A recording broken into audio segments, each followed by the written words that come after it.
December 12th, 2012, about 3.5 years away, and that's the date when the Mayan calendar ends, and on that date, the planets will align like they really haven't in 30,000 years. Certainly different people expecting different things, but many people agree something is bound to happen. But these two New Mexicans think it's not about doom and gloom, but a very different perspective, a shift in consciousness.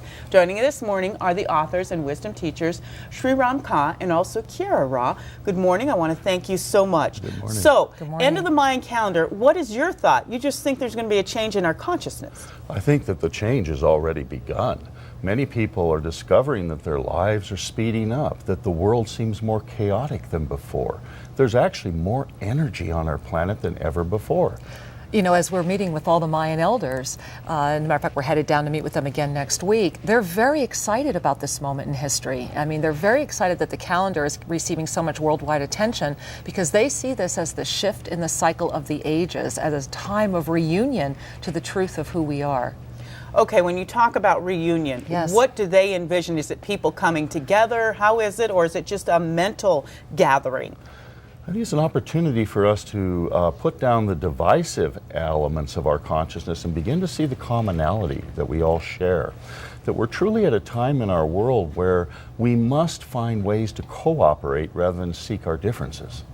A lot of people are preparing for this. What are you telling people to do?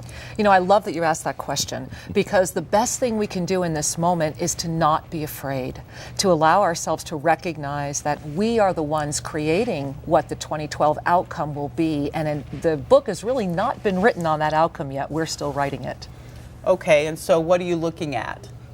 Well, what we believe is that humankind is awakening to their divine hearts, that this energy, this chaos on our planet is a wake-up call to say what is really important to all of us. And I believe we all have the same values, to relax, to love, to allow, to grow.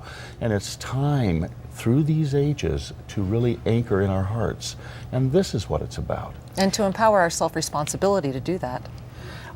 You know, this sounds very good as we sit here and talk about it, and probably a lot of folks in New Mexico very receptive. Sure. But when you look at the global picture, it doesn't look very promising. I mean, we're at conflict in many parts of the world. Exactly.